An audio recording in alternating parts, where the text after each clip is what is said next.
Adolfo Alvarado Belloso en el conversatorio virtual sobre temas procesales que la Academia Argentina de Derecho Procesal realiza como tarea de extensión universitaria para la maestría en Derecho Procesal de la Universidad Nacional de Rosario. Uno de los amigos muy queridos de esa maestría, de los docentes de esa maestría, nuestro invitado de hoy.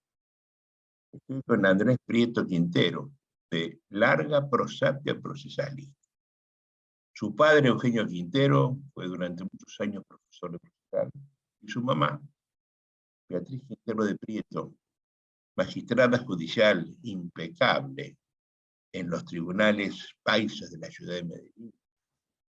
Transitó muchos años, al mismo tiempo que escribía libros notables de derecho procesal, que además dirigía la primera maestría en Derecho Procesal que se hizo en Colombia y se radicó en la Universidad de Medellín, en la prestigiosa Universidad de Medellín, donde estuvo muchos años dirigiendo la carrera. Y allí egresó Andrés Prieto como magíster en Derecho Procesal y durante muchos años docente, hasta ahora, de la misma asignatura de Teoría General del Proceso en la Universidad EAFIT, otra importante universidad paisa, situada en el Valle de Aburrá. Es un abogado litigante de fuste, sacó la vena de su padre, y se preocupa por las cuestiones del proceso al igual que nosotros. Yo tengo por Andrés Prieto un afecto filial. Lo conocí hace más de 25 años, cuando llegué por vez primera a la maestría procesal de la Universidad de Medellín, invitado por Beatriz Quintero, que me honró con su amistad, al igual que su padre.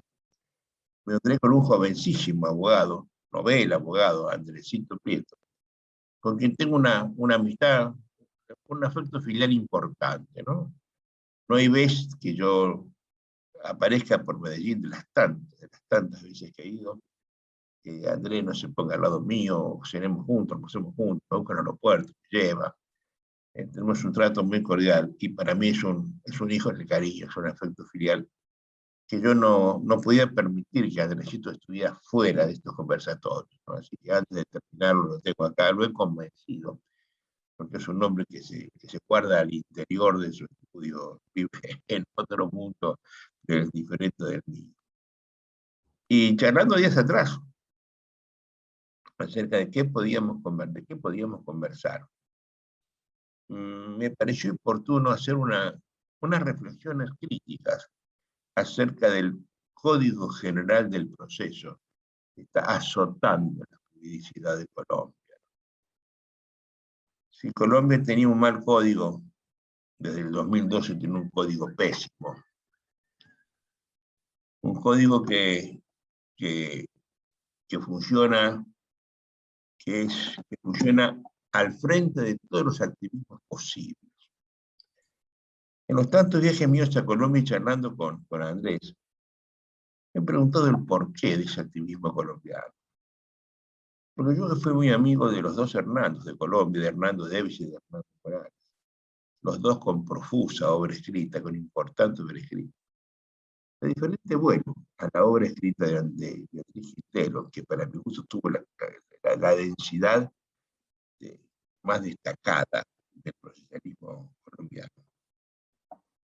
Pero dejaron un juez activo, pero conforme con las pautas de la época, igual que lo que ocurrió en la Argentina, por ejemplo, con el Código de Mendoza, que Podetti en citas, en uno de sus artículos, refiere, menciona, pone como paradigma el Código Alemán del 37. Yo no digo que sean nazis, digo que se inspiraron en la época en los códigos que eran nazifascistas, luego estalinistas, que se promulgaron en el 37 en Alemania, en el 45 en Italia, la fuente directa de todos estos males. El heredero de esos códigos fue el Código General del Proceso que hizo el Instituto Iberoamericano de Derecho Procesal, y que es el Código Procesal en el Uruguay, y está intentando ingresar en un montón de países, ingresaron algunos, intentando, pero Colombia lo tomó y lo superó. Y en Colombia el proceso de reverdad, en mi sentido, yo puedo estar equivocado, digo con honestidad espiritual, digo un convencimiento. El tema es insoluble porque el mal está en la propia Constitución. La Constitución del 99, que es casi 20 años anterior al 10, 12, 15 años anterior al Código Procesal General de Proceso, era un artículo notable, único en América Latina. En su texto, que el artículo 228 que refiere a la actitud de los tribunales de la actividad del Poder Judicial, termina diciendo que en las normas judiciales prevalecerá el derecho sustancial. Que esta frase esté colocada cuando se habla del proceso, diciendo que prevalecerá el derecho sustancial, es obviamente interpretable como que prevalece sobre las normas procesales. Es decir, si el juez tiene alguna duda entre el método y la meta, tiene que estar por la meta. Con lo cual, esa norma es la madre de todas las batallas. Esa norma es la que permite hacer que sea un activismo exacerbado y que hoy el Código General del Proceso, por ejemplo, establece que es deber judicial el asegurar la igualdad real, no la jurídica, como dice la Constitución argentina y todos los códigos de América Latina, sino la real.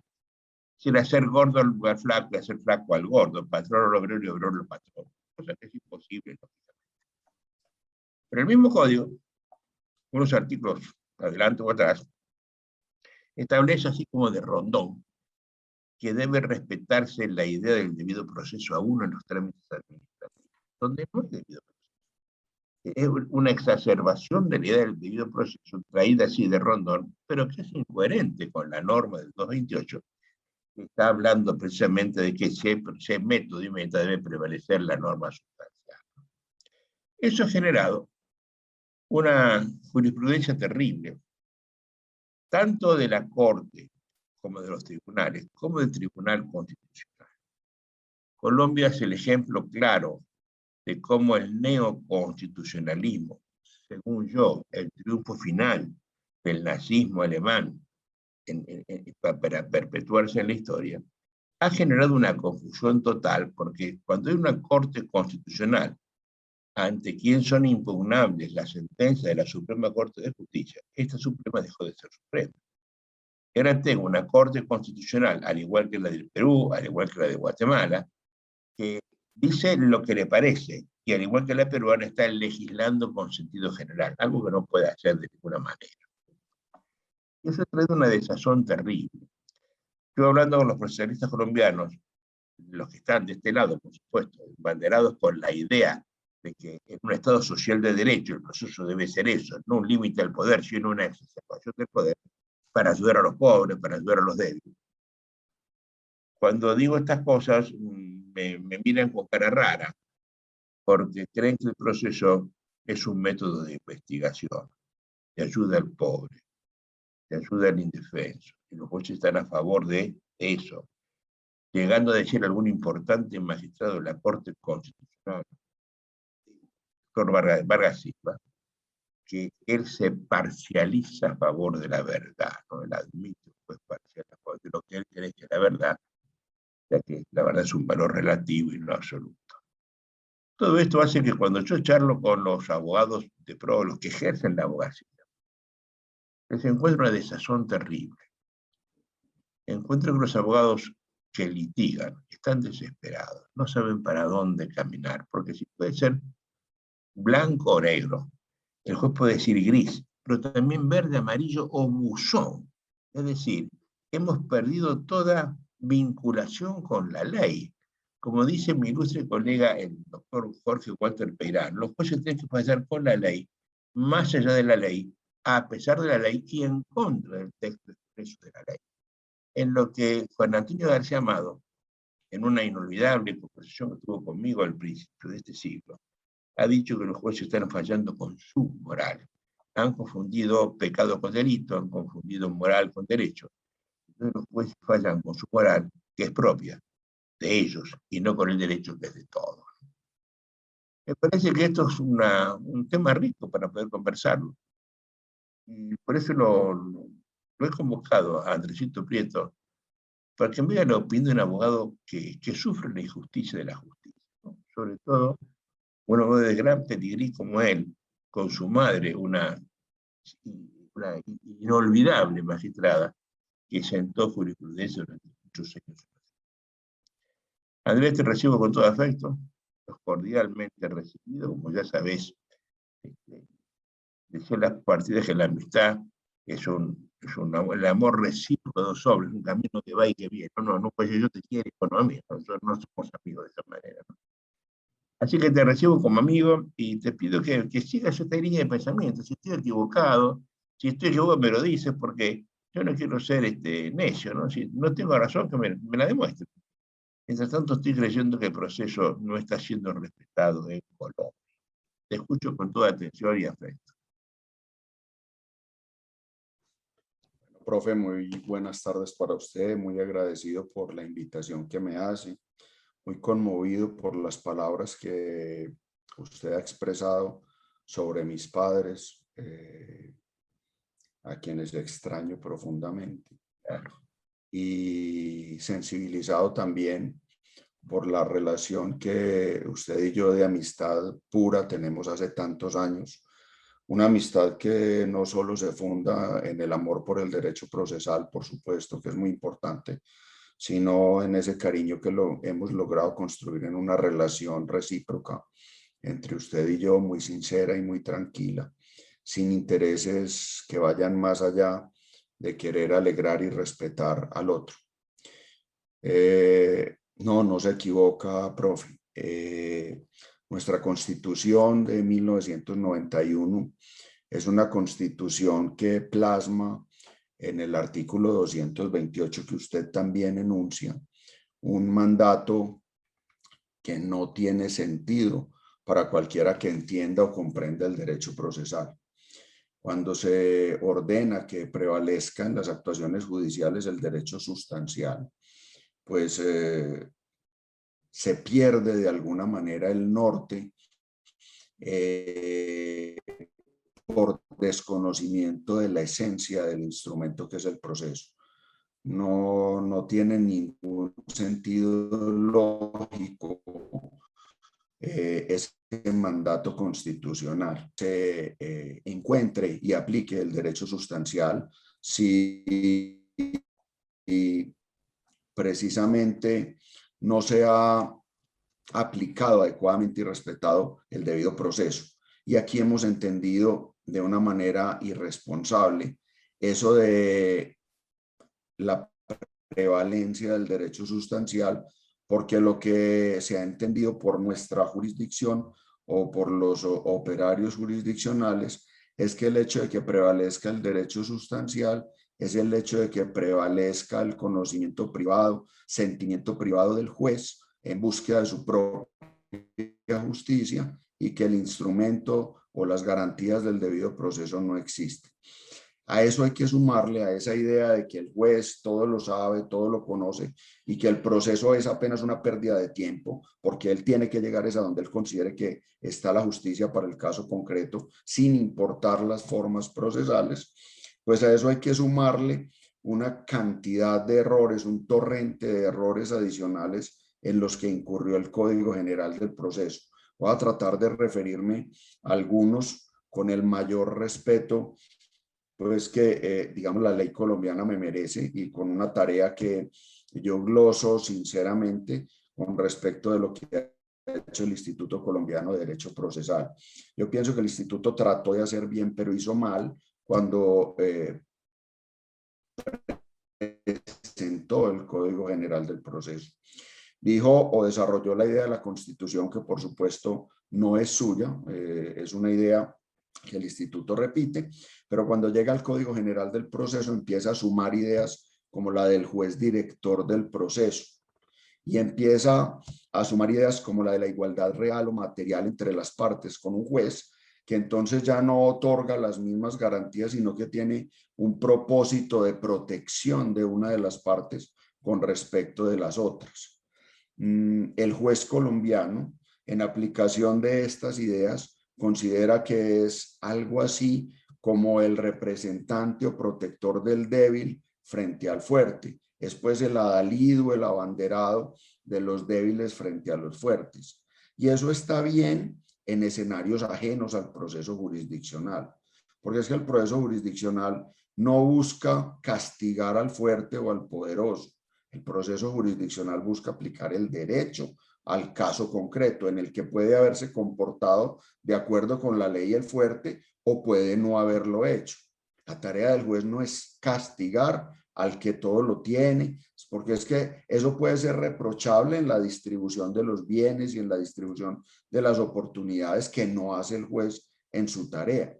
Pero cuando el juez asume el rol de sancionador o de castigador o de perseguidor de una de las partes porque ha tenido una mejor vida u oportunidades en la vida, pues desnaturaliza por completo el proceso. Nosotros tenemos enormes problemas en el proceso civil colombiano. Esa búsqueda de que el juez dirige de oficio un proceso en el que la ley se ha vuelto un estorbo. Ojo que la ley procesal en el proceso colombiano se volvió un estorbo para el juez. ¿Por qué? Porque el juez colombiano entiende que tiene que llegar a una meta que él ha predefinido desde antes de que el proceso comience. Con su propia teoría del caso. Por Con lo que él... supuesto. Por supuesto. Voy a darle ejemplos del proceso colombiano. Nuestro juez adelanta una fase de litis contestación donde recibe demanda y contestación. Y hecho eso, profe, tiene que convocar a una audiencia a la que tiene que llegar con una presentencia elaborada. Entonces, ¿qué encontramos nosotros en la práctica? Que esa audiencia en la que se adelanta o se concluye la fase de la litis contestazio, se pasa a las pruebas, decreto y práctica de la prueba, se oyen las alegaciones y después la sentencia, el juez llega a esa audiencia con una sentencia preescrita o preestablecida. No es inusual encontrar que llegamos a esa audiencia donde se va a practicar la prueba, a contradecir la prueba, y el juez, habiendo concluido esa práctica, oyó 17 testigos, 3 peritos, debe haber visto los documentos en ese momento, a renglón seguido, le da a los litigantes 20 minutos a cada uno para que aleguen y les da 5 minutos para tomarse la sentencia y enseguida lee 50 o 60 páginas de la sentencia. Entonces uno encuentra que el proceso colombiano ha suprimido por completo la importancia del debate probatorio, de las alegaciones de parte y que el juez adopta la sentencia de acuerdo con su propia teoría del caso y le importa muy poco si está aprobada o no está aprobada. Mire, el proceso colombiano está diseñado para que el juez sea el único actor. Está diseñado para que el juez trate de legitimar la decisión que ya adoptó en las cosas o actos que van transcurriendo durante el proceso jurisdiccional. Entonces uno encuentra unas mezclas muy equivocadas en materia de sistemas procesales en el Código General del Proceso. Y le voy a dar 1 o 2 ejemplos más. Nuestro juez civil colombiano se encuentra con una norma que le ordena decretar pruebas de oficio. Ese adalid de la verdad tiene que buscar la verdad en el proceso jurisdiccional. Pero ojo, el juez colombiano no decreta pruebas de oficio en todos los casos.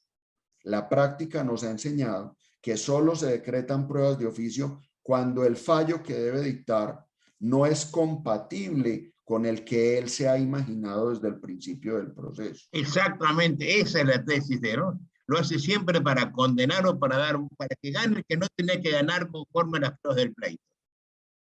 Ni siquiera así es, exactamente. Para legitimar el fallo que él ya trae. Claro. Entonces, si las pruebas que se han practicado en el proceso dan razón al fallo que él ya había construido, ya está. Es muy célere la sentencia y de inmediato se profiere. Si las pruebas parecen sugerir u ordenar un fallo en contra de lo que él quiere decidir, entonces ahí sí el proceso no tiene que ser rápido ni tiene que ser célere. Hay oportunidad de otra audiencia donde él necesita una instrucción adicional con unos autos que decretan pruebas de oficio que ni siquiera tienen recurso en el sistema colombiano. El juez no tiene que justificar por qué decreta una prueba de oficio.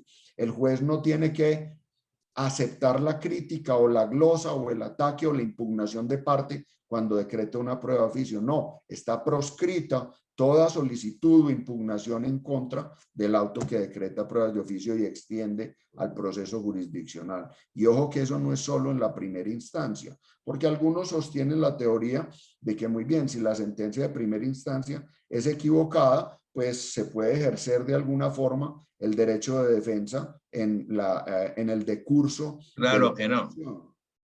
Teoría absurda, pero aquí incluso la prueba de oficio se puede decretar por el juez de segunda instancia cuando de la misma manera lo que quiere es legitimar una decisión en contra de lo que encuentra en el proceso jurisdiccional. Déjame que yo explique algo para que nos esté escuchando y no entiende la técnica. El juez de segunda instancia no tiene un nuevo juicio, sino que tiene simplemente la revisión de los argumentos que dio el de baja instancia para decir lo que dijo. Y eso está limitado por una regla procesal muy antigua que se llama no reformatio imperio. Lo que la parte no se quejó, para el juez es sagrado. Si las partes aceptan que es verde y para el juez es claramente roja, tiene que fallar como si fuera verde, porque esa es la norma que tiene que estar tratado él. Es un juez controlador, no del caso, sino de los argumentos del juez de baja instancia respecto del caso como lo entendió, ¿no? Quiero decirte que nosotros en Santa Fe, gracias a un profesor de la maestría que vos conociste, que es Héctor Superti, que fue ministro de Justicia muchos años en mi provincia, hemos adoptado un juicio acusatorio puro, que nos ha costado enorme trabajo hacer que los jueces lo comprendan. Pero después de años lo han entendido. Entonces el juez llega al pleito sin saber ni siquiera quiénes son las partes. No lo vio nunca, no dirigió el proceso, no lo instruyó, no sabe ni quiénes son, ni sabe cuál es el caso. Llega absolutamente virgen para que allí descubrir el contexto del problema. Y él allí mira, escucha, pero no puede hablar, porque si habla y se pregunta, va a caer la por nulidad la sentencia que eventualmente dicte. Y nos va muy bien con esto, con la virginidad judicial en el momento de la audiencia, cosa que no te ocurre a vos. El juez llega sobrecargado de ideas y con su propia teoría del caso. Profe, a veces no es siquiera su propia teoría del caso. Un juez del circuito civil en Colombia puede tener unas entradas de procesos nuevos que pueden andar por los 600, 700 procesos que va a decidir en audiencia. Su carga normal puede estar entre 1500 o más procesos que tiene que ir resolviendo en audiencia. Entonces es muy frecuente que el juez ni siquiera llegue con la teoría propia del caso, sino que haya sido instruido por el empleado jurisdiccional que estudió el caso, a veces expedientes complejos, y que le ha señalado cuál es el camino que él debe seguir en la sentencia, escribiéndole el preproyecto de sentencia. Entonces, estás hablando del cáncer del Poder Judicial, ¿no? Yo estoy tan en contra de eso. Quiero que sepa que nos está escuchando, que se ha inventado hace tiempo la palabra relator. El relator es un funcionario de menor jerarquía, a veces con jerarquía de algún funcionario importantito, pero siempre no es juez, que es el encargado de ayudarlo al juez a hacer la sentencia, relatándole, haciéndole los resultados del juez. Pero eso termina siendo él la sentencia. Que es lo que está apuntando Andrés Prieto, ¿no? Quien hace la sentencia no es el juez, sino que él la valida, la revalida, porque la ha hecho otra persona. Hace muchos años, la revista Fores, la institución Fores, muy importante en la ciudad de Buenos Aires, elogió a la Corte Nacional Argentina, porque en el año tal, no importa cuál, había dictado 2000 sentencias. Aleluya, dijo el articulista. No, 2000. Eso es el Poder Judicial. Yo, que soy amigo del señor, le dije, pero vos estás diciendo en serio eso que estás contando, porque a ver, la Corte en ese momento 7 miembros, que tienen que firmar la sentencia. 2000 sentencias en el año de 200 días hábiles implica que hay 10 sentencias por día. Que a la Corte no llega un expediente de 14 días, mamotretos actos de muchos cuerpos, y muy importantes, muchos de ellos. Es materialmente imposible que 7 jueces puedan leer 10 expedientes, internalizarlo, comprender la prueba, tomar una decisión y ahora deliberarlo entre 7 personas todos los días y hacer una sentencia que puede ser de 40 hojas. Entonces me dijo mi amigo, pero vos no entendés estas cosas, ya estás olvidado. Son los relatores. Yo me hice el tonto, y eso no, los que lo ayudan, los que hacen la sentencia. Y yo pregunté, había 7 miembros, ¿eh? ¿Cuántos relatores tiene la Corte Argentina en ese momento? 30 por juez. Es decir, cada relator, cada juez tenía 30 chicos. Medallas de oro todos, ¿eh? Pero de 26 años. Y la Constitución quiere que a la Corte vaya un hombre de tal edad, que ya esté con el estaño suficiente en el cuerpo, que tenga noche, no el chico de 25 años. Le dije, yo no quiero a Pelucho, no la reina de Pelucho por 2 medallas de oro que tenga, porque Pelucho qué cosa hija no puede ver, ¿no? Estamos hablando de eso, y eso se ha generalizado, y también está en Colombia. Así que la sentencia no la hacen los jueces. Tenés razón. La hacen los chicos que están abundan alrededor de los jueces. Hemos perdido todo norte, ¿no? Todo norte. Bueno, yo hago esta crítica, yo fui juez durante 21 años en una cámara, ¿no? Y usted guardó eso en una caja. Yo manuscribí en mi sentencia, no había computadora en ese.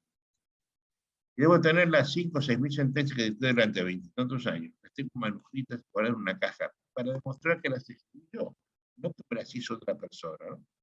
Cosa que ocurrió hoy, ninguna corte hace los casos. Tengo hace 3, 4 años, 5, fue un ministro en la Corte santafesina, después de 15 años de ser juez, fue virgen de toda sentencia, nunca dictó una. Perdóname la interrupción.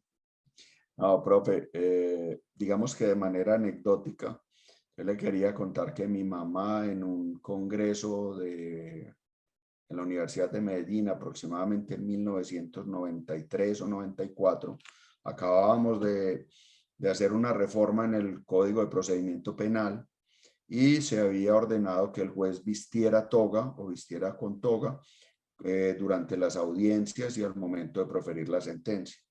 Y entonces algunos críticos se burlaban de esa solemnidad y decían que eso no iba a mejorar de ninguna manera la calidad de las sentencias. Mi madre en ese congreso dijo que el juez no solamente debía vestirse de toga al tiempo de dictar la sentencia, sino que debía dictarla de rodillas por el temor a equivocarse y por los efectos de injusticia que produciría para siempre frente a las partes. Y se lo menciono solamente, profe, porque usted ahorita dijo que el sistema inquisitivo o esto pues del activismo judicial también ha cambiado. Y ha cambiado porque la idiosincrasia de nuestros jueces ha cambiado profundamente. Nosotros tuvimos unos jueces hasta 1991 aproximadamente que consideraban, puede ser un poco más, que consideraban que dictar una sentencia era un compromiso frente a la comunidad. Era una tarea casi divina porque era la búsqueda de la justicia. Yo conocí muchos de esos, yo conocí muchos. Era gente de bien, era gente respetable y además para recordar siempre, ¿eh? Sí. Podemos hacer nombres de esos. Hoy, de acuerdo, y hoy gran parte de nuestros jueces dictan las sentencias porque hay que producir un número mínimo de sentencias al mes para conservar el cargo, salir bien calificados y ascender en la rama judicial. Si uno piensa que la sentencia, si uno es juez y piensa que la sentencia es una tarea o el cumplimiento de un oficio para que le paguen un salario y pueda ascender, por Dios, no puede ser un juez que no esté limitado o definido en sus poderes por la ley, que es lo que nosotros hemos perdido. Es que si uno piensa en un excelente juez, puede tener unas amarras que no aprieten mucho en su actividad. Pero si el juez no es perfecto, si el juez no es el mejor, si el juez está en una carrera o cumplimiento de una tarea que le impone casi no pensar, por Dios, hay que amarrar o limitar sus poderes con el debido proceso. Hay un debido proceso que tiene que respetar porque es el que define o determina el acierto que hay en su sentencia y debe ser controlable. Pero observe usted que nosotros hemos ido en contra de toda la sensatez procesal de la que se puede hablar. Nosotros aflojamos las amarras. Nosotros le dijimos al juez, imponga su propio criterio de justicia. Luego le dijimos, prefiera a una parte sobre la otra, la que usted considere que sea débil. Luego le dijimos, utilice las pruebas de oficio para encontrar justificación en la decisión que usted quiere tomar. Y ojo, luego le dijimos, la ley procesal no tiene importancia, porque cuando dijimos o empezamos a hablar del precedente y de la jurisprudencia en materia procesal como fuentes del derecho. Recuerde usted que en la teoría general del proceso uno debe llegar a la conclusión de que la fuente primordial del derecho procesal es la ley, porque la ley es la que regula el rigorismo, el formalismo, las maneras de hacer las cosas que son esenciales para nuestro quehacer. Cuando uno le dice, no, la ley tranquilo y respétela porque usted puede simplemente aplicar la Constitución, entonces soltamos todas las amarras de un sinnúmero de personas que tienen la tarea de producir sentencias rápidas. Entonces, en Colombia, profe, con todo respeto, nosotros ya no tenemos unas sentencias muy demoradas. La justicia, si es tardía, no es justicia, y eso es verdad. Pero la injusticia, si es pronta, tampoco es justicia. Ahora producimos sentencias más rápidas, pero muy equivocadas. Y el problema que debemos entender frente a un código como el que tenemos es que cuando se dicta rápidamente una sentencia injusta o equivocada, se atropella a un ciudadano, se atropellan los derechos de un ciudadano. Y ese atropellamiento, cuando hay tránsito a cosa juzgada, es eterno. Entonces es mejor tardarnos un poco más en la producción de una buena sentencia, controlando al juez y no exigiéndole la celeridad que hoy le exigimos, y para ello lo liberamos profundamente, sino que hay que controlar de nuevo por medio del debido proceso, que son restricciones a los poderes del juez. Es que el debido proceso no es otra cosa que el control formal del instrumento. Esto es lo que se puede hacer para llegar a un veredicto. No más que esto, pero tampoco menos, porque entonces se desconocen los derechos de las partes y se impone un poder supremo como el del juez, que termina apabullando a los justiciables. Entonces, si el justiciable no importa, si lo que importa es producir rápido una sentencia que refleje lo que el juez quiere, entonces, ¿para qué nos desgastamos en un debido proceso o en procesos jurisdiccionales? No, entreguemos los casos al juez y que él dicte la sentencia de una vez, y no legitimemos toda esta pantomima en la que estamos incurriendo. ¿Para qué abogados? ¿Para qué le hacemos a la parte pagar un abogado si ese no va a tener ninguna injerencia en la decisión? Mire, hace poco me correspondió intervenir en un proceso jurisdiccional en el que el juez en su sentencia dice: la demanda es terrible, la pretensión no se entiende, la prueba no es importante, ni es buena, ni demuestra nada, pero el juez tiene la tarea de interpretar la demanda. Es decir, que el juez aquí, en este caso, consideró que él debía construir a la pretensión, debía invertir la carga de la prueba, porque en Colombia el juez puede invertir la carga de la prueba con esa tontería de la prueba dinámica o la carga dinámica de la prueba. Entonces aquí el juez construye la pretensión, el juez invierte la carga de la prueba. Si todavía no fuere posible, establece presunciones de acuerdo es que con la jurisprudencia procesal. ¿Cuál jurisprudencia procesal? Si la jurisprudencia es la creación de normas jurídicas a partir de las sentencias, y las sentencias de la Corte nunca resuelven de fondo problemas procesales, sino problemas sustanciales. Entonces aquí dice que por la jurisprudencia procesal, que ellos llaman unas interpretaciones equivocadas de los que tramitan procesos en otro lado, entonces aquí la ley no procesal no importa, el juez está liberado de la ley procesal, puede desconocerla para preferir a una parte, a una pobre parte sobre otra parte, puede decretar las pruebas que se le antojen, y todo eso lo hace solo cuando lo necesita. Es decir, cuando llegó a la sentencia, perdón, cuando llegó a la audiencia, llevó su propia teoría o sentencia aplicable a ese caso que él conoció, y las cosas no le salen como él lo quiere. Entonces allí empiezan las argucias. Oye, ese demandado que va a ser condenado a pesar de todo, donde le preguntan, ¿qué? ¿Que te ganó el actor del proyecto? No, me lo ganó el juez, contesta, ¿no? Así es.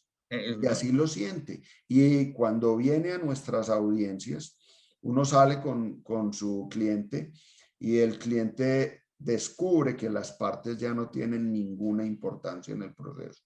El abogado a veces triunfa aquí sin enterarse, porque quien hace la tarea de acusación o de defensa es el juez. Vos sabés, esto que estás contando es el nuevo estadio del activismo, ¿no? Los jueces se hicieron activistas en el mal sentido de la palabra. La palabra activismo viene de Estados Unidos, pero el juez comprometido estadounidense con la Constitución no es el juez nuestro, que ve que tiene un proceso inquisitorial que es ajeno al sistema del common law porque viene de la Santa Inquisición, de la Inquisición española, etcétera, ¿no? Pero lo que yo creo que ese activismo que tanto mal le ha hecho a la juridicidad latinoamericana, ahora está más perverso, porque el activismo se convirtió en eficientismo. Y entonces, según las cortes, para ser eficiente hay que sacar tantas sentencias. Y a veces no se pueden sacar. Como vos decís, saca cualquier cosa con tal de llegar al número. Ya no importa entonces resolver el caso, ni apaciguar a la gente que está levantada porque está peleando en el conflicto de la vida. Si uno interesa cumplir un número, que es lo que le va a permitir mantenerse en el cargo o ascender, como acabas de decir vos, ¿no? Yo he sido juez muchísimos años y sé, como lo sabía tu mamá, que hay casos que son muy difíciles de resolver. Que no se puede resolver en 3 o en 5 días. Es imposible. Un proyecto que ha durado 20 años, que tiene 7 cuerpos, está discutiendo la tenencia de un hijo, o una fortuna, o una vida diaria, en definitiva.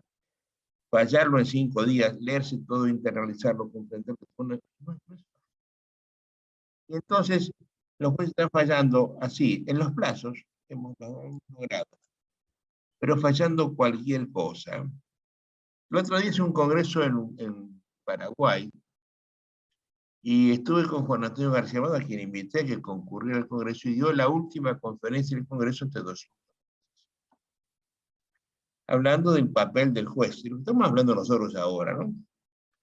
Y terminó con esta frase: si a mí me tocara algún día el pleito importante de mi vida, por ejemplo, la vida de mi hija, nada más que sagrado que eso para mí que eso, y a mí en ese pleito importante de elevar la vida a mi hija, me pudiera ser factible elegir al juzgador entre uno cualquiera de ustedes y una moneda, prefiero 1000 veces la moneda,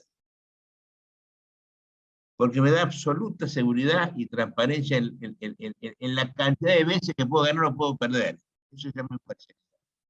Con el juez no sé con qué me va a salir, con cargas dinámicas, con medidas, no sé con qué me va a salir. Con su propia teoría del caso, lo que acabas de decir vos, ¿no? Que esta es la respuesta de un hombre importante, un filósofo connotado, para mi gusto es más importante en este momento, al problema que vos estás haciendo, ¿no? Oye, yo creo que esto que me estás marcando vos es porque el jairoparrismo, es decir, el ideario de Jairo Parra Quijano, que es un hombre muy distinguido en Colombia, pero que tiene estas ideas y las ha impuesto desde la presidencia del Instituto Colombiano de Derecho Procesal, lo ha convertido en procesista importante, a un connotado filósofo, y para mí es el más importante comparatista del mundo. Hablo de Miguel. Tarufo es un hombre que desde la filosofía le robó al procesalista el tema de la sentencia. Los procesalistas no se dedicaron a estudiar qué es la sentencia. Tu código dice la sentencia debe contener lugar y fecha, pero no se estudia ni qué es en el mundo jurídico, ni su valor, su preponderancia, ni su esencia, ni mucho menos cómo se hace, ¿no? Y entonces de eso se adueñaron Tarujo mediante, Perfecto Ibáñez mediante, Manuel Atienza mediante, siguiendo ideas de otras personas, de cómo se hace. Y hoy la idea es que la sentencia es pura argumentación y el derecho, se pondera. Y entre la argumentación y ponderación, la ley quedó bien en su casa y encerrada en un frasquito de mayonesa en el fondo del mar.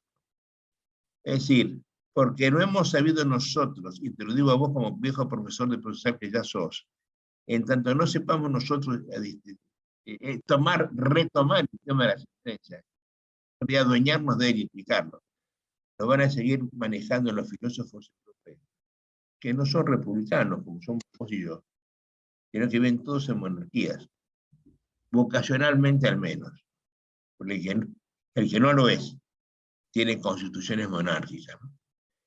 Y nos estamos dejando manejar por gente que no es republicana, en repúblicas que tienen la idea sajona del debido proceso.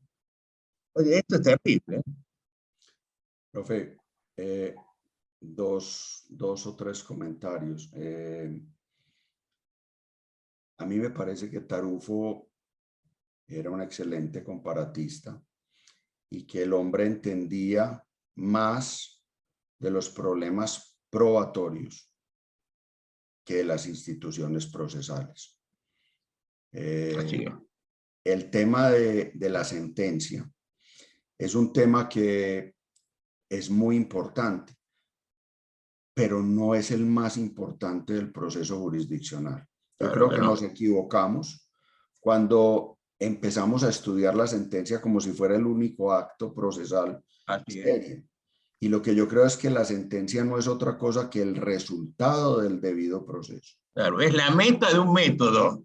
Y nosotros tenemos que ocuparnos del método, no de la meta. Y él se ocupó de la meta, que está regulada por derechos sustanciales, no por derecho procesal o por la Constitución. Mire, yo le voy a contar anécdotas que son dicientes. Si usted en el proceso jurisdiccional colombiano menciona, por ejemplo, el tema de la pretensión bien construida o de lo que son las excepciones de mérito propias o impropias, o usted se atreve a plantear una indebida acumulación de pretensiones o una intervención ad excludendum o cualquier categoría que no es compleja, pero sí requiere cierta preparación o conocimiento en el ámbito del proceso. A usted lo miran como si fuera un sujeto extraño, un sujeto que no tiene cabida en el proceso jurisdiccional. Es decir, el proceso jurisdiccional colombiano se olvidó por completo del estudio de las instituciones procesales. Nuestros jueces piensan que el proceso es cualquier actividad que se pueda... Un tramitecito. Exactamente, cualquier actividad para llegar a la sentencia. Y entonces si uno no comprende las aristas del proceso, los actos del proceso, la importancia de cada institución procesal, por Dios, ¿cómo va a construir una adecuada sentencia? No, del debate procesal salió por completo toda categoría procesal que habíamos aprendido. Hoy no se estudia derecho procesal, o por lo menos no se enseña y no se aprende con la seriedad que debía hacerse, ¿no? El proceso es ese quehacer, ese cualquier quehacer entre el juez y las partes para llegar a la sentencia que el juez quiera construir. Y eso no lo permite la ley, pero la ley también ha quedado relegada al cuarto de atrás mientras aplicamos los principios del derecho procesal, la jurisprudencia procesal y los precedentes procesales. Entonces, estamos nosotros en un caos, en un real caos jurídico de absoluta inseguridad. Profe, yo no me estoy quejando de los jueces colombianos. Hay muchos que quieren hacer bien las cosas, pero es que el dolor no es cuando usted encuentra un excelente juez que quiere hacer bien las cosas a pesar del sistema normativo que se le ha construido, sino que el dolor es cuando usted encuentra al otro juez, que todos somos seres humanos, que prevalido de ese mal sistema normativo hace lo que se le viene en gana y se olvida de su tarea, que es una tarea esencial en un sistema republicano y democrático como el que nosotros tenemos. Ese es el problema real, no el buen juez, que claro que los hay, sino el mal juez que encuentra un caldo especial, un caldo de cultivo especial para hacer mal las cosas en un sistema como el que ha diseñado el Código General del Proceso en Colombia. Oye, y de esto lamentablemente no tenemos salida, Andrés. Porque cada día el mal es peor. Vos acabás de hablar del buen juez y del mal juez, que los hay, por supuesto, en todas partes. Las excepciones confirman las reglas. Pero la mayoría está del lado de los malos, de los que no se sienten apegados a la ley. Lo que pasa es que yo no sé cómo es allá, pero nosotros tenemos un problema adicional, profe, y es un problema político. Nuestro sistema amarró de alguna manera al Poder Judicial hasta 1991, pero nos encontramos en ese momento con que había un descrédito profundísimo en el legislador y en el Poder Ejecutivo. Entonces, en 1991 echamos mano del único salvavidas que nos quedaba, que era el Poder Judicial. En ese momento creíamos en el juez colombiano. ¿Y qué hicimos? Le entregamos un superpoder que es el de la acción de tutela o derecho de amparo en otros lados. Y entonces en ese derecho de amparo o acción de tutela en nuestro sistema, el juez hace lo que se le venga en gana en pro de la protección de los derechos fundamentales. Le da órdenes al que quiera. Aquí nuestros jueces han hecho que un padre se comporte como si quisiera al hijo, que el ejecutivo haga o no haga y disponen del presupuesto nacional, que al Congreso tiene tantos días para sacar una ley en este o aquel sentido, que aquel juez en un proceso en el que demoró 20 años corrija la sentencia cuando él ha estudiado el problema 15 minutos en una acción de tutela. Entonces nuestro juez en sede de tutela tiene un poder que rompe por completo la división de poderes, es decir, rompe el sistema republicano. Y nosotros toleramos eso por el momento histórico que estábamos viviendo, por la... Oye, no solamente lo toleraron, sino que lo prohijaron. De acuerdo. Porque yo recuerdo que meses antes de que se aprobara la ley de tutela, hizo un congreso de derecho procesal en Pereira, y lo presidía Hernando de Vichandí y me invitó como argentino para que yo fuera a hablar del amparo argentino, que era el antecedente que se tenía en cuenta, no el amparo mexicano, que era distinto, el amparo argentino. Y yo llegué a Pereira y le dije esto que vos estás diciendo. Está corriendo el peligro de que el juez empiece a legislar. Porque una vez que le diste vos, mira, en el excepcional caso, excepcionado de excepciones, una indicita de que el juez puede hacer tal cosa, al día siguiente, mutante interpretación judicial mediante un regimiento con 14 cañones y 200 caballos. Es terrible. ¿Qué fue lo que pasó? Así es, profe. Entonces a nuestro juez le dijimos, usted se pone la camisa del protector en la acción de tutela y le puede dar órdenes a quien se le venga en gana. Y cuando no tenga la camisa del juez que actúa en protección de los derechos fundamentales en la acción de tutela, sino la del juez jurisdiccional, entonces usted está amarrado y tiene que respetar la ley. Por Dios, el poder produce un efecto claro frente al ser humano. Entonces el juez que se quitaba la camisa o el rol del juez de tutela y pasaba al proceso jurisdiccional prohijado o con la licencia de la ley, se fue volviendo un juez que hace lo que se le venga en gana también en el proceso jurisdiccional, cuando los escenarios son completamente distintos. La excepcionalidad de la acción de tutela se tolera, no, yo no la aplaudo, pero la tolero cuando hay un derecho fundamental pues que está siendo gravemente afectado. Gravemente afectado. Gravemente afectado, pero no tiene ningún sentido cuando lo que estoy resolviendo es la disputa entre dos sujetos iguales o jurídicamente iguales. Oye, pero eso posibilitó además que un cúmulo importante de jueces colombianos se metieron en problemas políticos, porque tutelaban intereses políticos, con lo cual se politizó, se judicializó la política y se politizó el Poder Judicial. Profe, en el 91 nuestros jueces se convirtieron en los sujetos más importantes en materia de poder político, porque ellos en sus sentencias de acciones de tutela le podían dar órdenes a todo el mundo.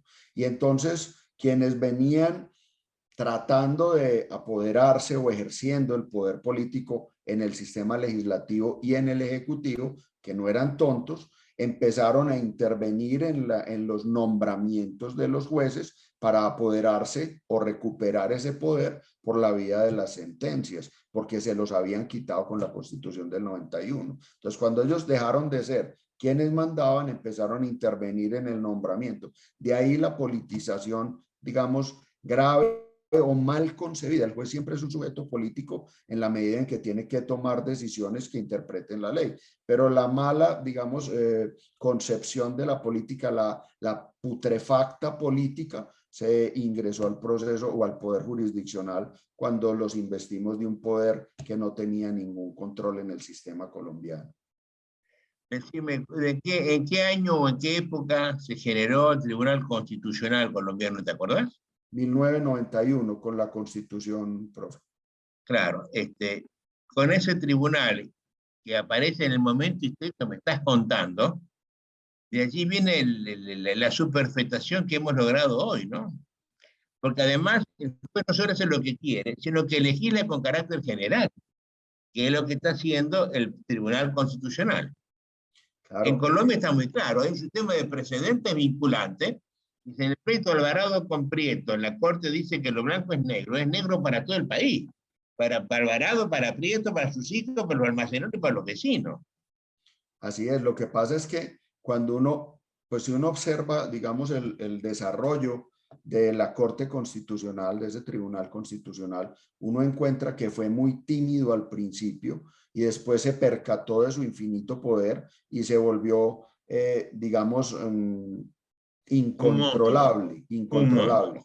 Después ha tenido un periodo más tranquilo en los últimos años, después de que se percató del enorme daño que estaba haciendo. Pero si usted revisa las propias decisiones de la Corte Constitucional, ella dice que es obligatorio el precedente solo en materia de derechos fundamentales. Sin embargo, esa idea que es, digamos, comprensible cuando se entiende que la actividad de protección de derechos fundamentales no se hace por medio del proceso jurisdiccional, sino de la tutela que aplica directamente las normas, principios de la Constitución, allí es comprensible. Es terrible cuando empiezan a hablar del precedente procesal para inaplicar o dejar de aplicar, incluso de estudiar la ley procesal. No, es que en una sentencia, nuestra Corte Constitucional funciona más o menos así como usted narró ahora. Son 9 jueces, pero profieren un sinnúmero de sentencias. Cada juez o cada magistrado de la Corte Constitucional tiene otros que son magistrados auxiliares, y esos magistrados auxiliares tienen otros que son los muchachos de las medallas de oro de las que ustedes hablaban, de la que usted me hablaba, que son en última los que empiezan a entregar o a construir las bases de las sentencias que al final se firman, ¿cierto? Y algunas tienen... Oye, y eso ha trascendido, ¿no? Porque en las altas cortes de Colombia ya también el Consejo de Estado, que ha sido también alcanzado por la perversión del Tribunal Constitucional. Yo no sé cuántos cientos de jueces auxiliares tiene el Consejo de Estado.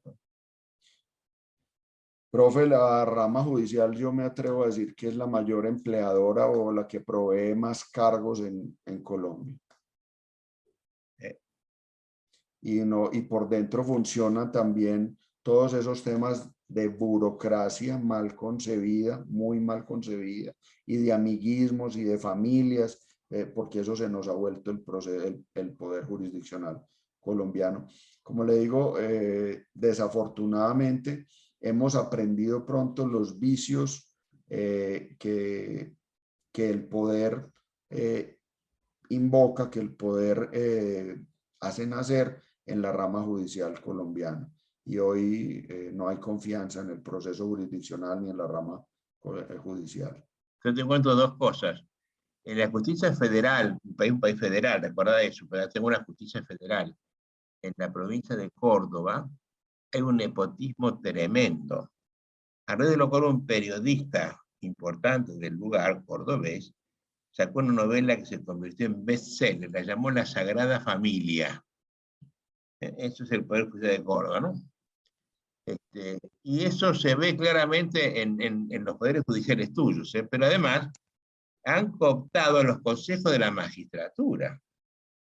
Eso le iba a preguntar si era en Córdoba o era en Colombia.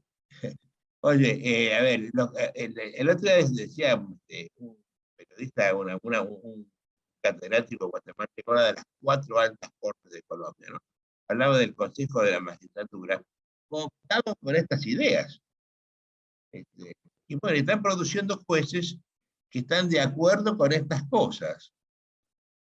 Y cuando van a los concursos, si los hay, siempre privan otras cosas que no sea el juicioso acatamiento de la ley, la vocación por trabajo, la vocación por la honestidad, cosas que no se pueden concursar nunca. No podemos concursar la honestidad de espíritu, o de bolsillo, o la acotación del trabajo, ¿no? Dependen asuntos insólitos y demás nos ayudan, ¿no? Yo he visto que en muchos lugares son tramposos, absolutamente tramposos los concursos. Los concursos nacieron para controlar, mitigar o disminuir esos favoritismos, esos nombramientos a dedo. Y los potenciaron, querido. Exactamente. Hoy Mira, son procesos, estoy salvo la primera. prologando ahora un libro del profesor Benaventos, que se habla del proceso civil adversarial, y ha hecho un estudio de campo muy importante, sacando de los periódicos, de las estadísticas. He descubierto que el nivel de aceptación de los políticos argentinos ronda alrededor del 30%. Si 30 personas de cada 100 dicen que son buenos, otros 70 están denostándolos permanentemente. Pero, oh sorpresa, el nivel de aceptación de los jueces argentinos en la vida de gente es del 7%. Es decir, 7 de cada 100 creen que a los jueces se les sirven. Y 93, que somos todos una banda de alegre bandidos. Eso tiene que afligirnos, mi querido. Claro. Yo no sé si reír o llorar cuando usted me cuenta eso, porque como yo le decía ahorita, mi mamá fue juez y luego magistrada toda su vida. Y yo aprendí a querer al Poder Judicial y a respetar al Poder Judicial porque veía la entrega de mi madre y de muchos otros jueces que, si usted hace memoria, muchos de ellos entregaron la vida cuando tuvimos la lucha contra el narcotráfico. Era Tuve amigos, sí señor. Gente de tal entrega, de tal pulcritud, que puso primero su función sobre su vida, sobre su familia. Oye, no solamente de jueces, ¿no? Yo fui amigo de Rodrigo Lara Bonilla, que fue masacrado por los narcos paisas. Por Pablo Escobar. Entonces, lo que yo le decía ahorita es, yo conocí a esa gente y todavía hay jueces que continúan, digamos, esa misma lógica, pero son los que luchan contra la corriente. La corriente no está diseñada de esa manera. Entonces, cuando uno se involucra en un poder que lo dirige necesariamente hacia el precipicio, pues la lucha para no caer es una lucha que desgasta. Entonces, si además de tratar de cumplir con la función, uno está en contra de sus superiores, en contra de los que lo acompañan en el día a día de la función, si uno es la piedra en el zapato del poder jurisdiccional, pues todos los días son menos, profe. Todos los días hay menos gente que se preocupe de verdad por ser un buen juez, porque entiende que, como hablábamos ahora, la sentencia es una decisión humana que se vuelve inamovible, que causa daño eterno a quien la sufre como injusticia. Entonces son muy pocos los que tratan de entender ese asunto. Por supuesto que los hay y merecen todo el respeto, pero no es un sistema que estemos diseñando para que esos se multipliquen, sino para que esos se acaben definitivamente. Y lo que uno se pregunta es, bueno, ¿y qué va a quedar de un sistema judicial que todos los días está más podrido, funciona más mal, genera más injusticias? ¿Qué es lo que va a quedar en un país como Colombia, que perdió la fe en el Ejecutivo, la fe en el Legislativo y ahora ha perdido también la fe en el Poder Jurisdiccional? Pues nuestras repúblicas entonces trastabillan hasta caer, y a eso es a lo que nos arriesgamos, a que se acabe por completo el sistema republicano y detrás de él la libertad. Que así fue la decadencia del Imperio Romano, la decadencia de Occidente, la decadencia de nuestra cultura, ¿no? Yo lo sufro mucho por dos razones. Primero, porque yo sigo hablando en primera persona del plural cuando hablamos de los jueces, ¿no? Los jueces 30 de mi vida. Y a pesar de que ejercí la abogacía otros 30 años, digo, nosotros los jueces, lo hago mal, pero bueno, ya está en los genes, ¿no es cierto? Y tengo mi única hija que es juez, y que además era como tu mamá, deja su vida ahí adentro y quiere hacer las cosas bien. Y yo veo que está encorsetada por el eficientismo, que cuántas sentencias dicta, que cuántos días tiene, que cuántas páginas tiene. Y hay veces que eso no se puede cumplir, ¿no? La gente espera otra cosa de nosotros. Couture hablaba de la justicia, ¿no? Y le estamos olvidando. ¿Sabes por qué lo estamos olvidando? Porque le hemos endiosado al valor relativo de la justicia. Tarufo mediante, ¿no? El argumentismo mediante, y nos han endiosado los jueces. Nuestro amigo Pepe Caferata Nores, ilustre profesionista cordobés, tiene una frase muy linda que dice, hablando de los jueces, ¿no? Los jueces de primera instancia se creen dioses. Los de segunda se saben dioses. Es cosa difícil. Los de tercera, las cortes son dioses. Ya no, se creen y se saben, son directamente, están en poder hacer lo que quieren, ¿no? ¿Qué es lo que pasa lamentablemente en Colombia, no? Yo tengo un afecto, un amor muy particular por Colombia y su gente, ¿no? Tantos años que desde ahí veo que la cosa está mal y que sin embargo vocacionalmente siguen ese camino de mal. Yo tengo amigos muy queridos en el Instituto Colombiano, ¿no? Pero creo honestamente, y posiblemente esté equivocado, que el mal que le ha hecho la juridicidad a la justicia colombiana ya no tiene retorno. Y no sé cuál va a ser el futuro, ¿no? Profe, yo espero sinceramente que usted esté equivocado y que Claro, también yo, siga claro. ese retorno. Pero decime si como van las cosas, no ese es el camino final, ¿no? ¿Cómo se vuelve la idea de república?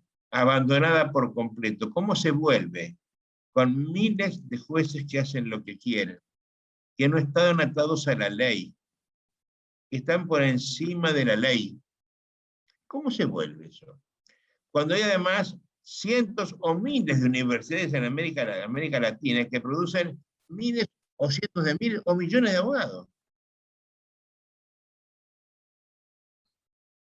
En Brasil hay 1 millón de abogados. Aquí ¿Tú crees que solamente el 1 millón de abogados, aquí solo 350.000. Ahora yo digo, hay profesores para 350.000 personas que estudian Derecho. A ver, si hay, suponte vos, si hay 1000 universidades en Colombia, ¿qué uno puede ser? Un Brasil. Hay 1000 procesalistas de fuste que les enseñan que esto es garantía de libertad. O son tramitecitos. O por saber el código de memoria se sienten profesores de procesal. Sin entender el por qué, ni el para qué, ni el qué de las instituciones. Por supuesto que la respuesta es que no, profe, pero a eso súmele una o dos cosas más. La primera, que la teoría de la argumentación hizo conscientes, yo creo que la teoría de argumentación es una teoría muy seria, pero como en todo lo que es profundo, siempre hay algo que aflora, que es más superficial. Y esa teoría le hizo suponer al juez y al litigante que no importa nada distinto de soportar o sostener la decisión que uno quiera adoptar y que siempre hay argumentos para sostener su propia decisión. Entonces, si el juez puede adoptar la decisión que se le venga en gana siempre y cuando esboce algunos argumentos, entonces el quehacer procesal está derrotado. Si no tiene que servirse de la ley, respetar la ley, practicar la prueba, valorar adecuadamente la prueba, recordar que la pretensión define la congruencia. No, dicte la decisión y exponga sus argumentos. Es que esos me parecieron muy valiosos. Eso hizo que se perdiera la pretensión de cientificidad, que es una pretensión de objetividad en la construcción del derecho, en la construcción de la sentencia. No, aquí basta con que el juez, es que eso es lo que el juez cree. No, es que no es lo que el juez crea, es que el juez tiene que decidir de conformidad con la ley y esa ley tiene que regirlo, controlarlo, determinarlo. No, eso ya no es importante. Y dos, si usted ve el operador judicial colombiano, por lo menos el colombiano, abre el código, lee un artículo que no entiende porque no está preparado y no hace el esfuerzo de investigar sobre cuál es la lógica interna de la institución procesal que está aplicando, no hace un esfuerzo, sino que le llama a un amigo y le dice, vos no has visto ninguna decisión de la corte o del tribunal que haya dicho algo sobre este artículo. Y cuando encuentre una decisión, acuerde que en un millar o millón de decisiones, si usted lo quiere, que hay, que pululan, que abundan por todas partes. Siempre a ver pasó gusto, siempre. Exacto, entonces va y encuentra cualquiera y esa es la que aplica, sin hacer el ejercicio de entender la institución o de procurar un acierto en la interpretación de la norma jurídica procesal. No, eso no le importa. Todo lo que se construyó por la teoría general del proceso ha quedado demolido porque algún juez que no entendía lo que estaba haciendo se equivocó en la lectura o aplicación de una norma anterior, en una decisión anterior. Entonces, cuando el sistema colombiano permite que el juez no sepa derecho procesal, no estudie derecho procesal, no valore el derecho procesal, se olvide por completo de la teoría general del proceso que establece unas categorías que son en principio rígidas, a menos que revolucionario o doctrinariamente pueda demostrarse que son equivocadas. Cuando se olvida todo ese bagaje, toda esa construcción de cientos de años, de miles de páginas, del estudio sesudo, sistemático del proceso, cuando eso ocurre, pues el problema es muy grave. Nadie sabe qué puede pasar en una decisión del juez. Se puede encontrar cualquier tontería en una decisión adicional y eso solo per se justifica que él la repita. Entonces, el error de algunos se convierte en un sinnúmero de errores cuando la providencia equivocada no es analizada, sino aplicada automáticamente por todos los otros que no se preocupan por entender el problema, sino por ver cómo salen del mismo. Ese es de alguna manera pues un problema que todos los días enfrentamos en el proceso civil colombiano. Yo no sé si en el proceso penal, pero me imagino que debe ser muy similar, porque nuestro juez ha asumido ese rol de que lo único es tratar de llegar a una sentencia, que es lo único importante, en la que él descubra que la verdad real, que yo no he podido saber qué es Pero la además fallan todos con palabras huecas de todo sentido que dicen todo y nada dicen, ¿no? A ver, habida cuenta de las características particulares del caso, en orden a la peligrosidad del individuo a quien se le imputa el delito y las consecuencias graves que han acaecido por tantos fallos. ¿Y qué dijo? No dijo nada. No, eso Y suena lo muy mismo bonito. te pone 14 o 12 años de prisión o 420. Eso suena muy bonito, pero nunca tiene fondo. Y es a lo que se acude. Y quiero contarte que yo durante 15 años de mi vida dirigí un diario, el diario Juris, en mi ciudad. Y yo era el encargado de hacer los abstracts de los diarios. Habré hecho, no sé, 9, 10.000 abstracts en 15 años, a 3, 4 fallos por día que se publicaban en el diario. Hago miles de fallos. Y he descubierto el sinsentido del sentido de las frases judiciales. ¿Eh? Siempre son frases gongorinas que dan vueltas, pero que si lo ven no de nada dicen, y justifican el sí, el no, el ni y el so. Justifican cualquier cosa porque nada dicen. Por supuesto, ese es el ropaje equivocado o falso de la teoría de la argumentación. Yo decido lo que quiero y después busco los argumentos para sustentarlos. Y no los encuentro, repito unos lugares comunes que me parecen muy bonitos, un falso eufemismo ahí que utilizan para no sustentar nada, pero la decisión queda adoptada. Porque es como la canción se llama Una Palabra, con la cual termina esa película de Denzel Washington que se llama Un hombre en llamas, ¿no? Una palabra no dice y sin embargo dice todo. Una palabra. Agresito, me encantó esta charla, dolorosa por cierto, pero me parece que es real, ¿no? Yo estoy en el ocaso de la vida y creo que las cosas hay que decirlas, pretendo no ser políticamente correcto. Y me parece que esto estamos diciendo sin necedad, con respeto, sin querer herir a nadie. Es una verdad cal y canto, ¿eh? Es una verdad que no la ve quien no quiere verla, ¿no? Pero el abogado de espíritu sano, que no es necio, se da cuenta que algo de verdad, algo de verdad estamos marcando. Y sería bueno, para eso es este conversatorio, que hay que tomar a la posta, ¿no?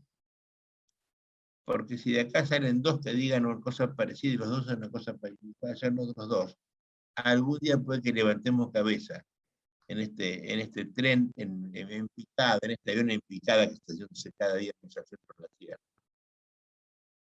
Te dejo un minuto final para que digas algún mensaje que te contente el alma y nos vamos.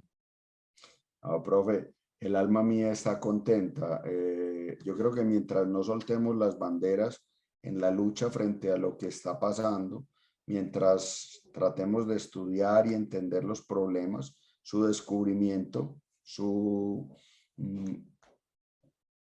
demostración, exhibir el problema, es un paso fuerte para tratar de solucionarlo. Y yo creo que si usted revisa lo que pasó, por ejemplo, con el decreto 806 en Colombia, sobre pretexto de la tal pandemia, del problema del coronavirus, usted empezó a ver cómo los del Instituto Colombiano de Derecho Procesal empezaron a ver algunos de los problemas que ellos mismos habían generado. Yo creo que de alguna forma los que sí están en la práctica del proceso sufren al proceso.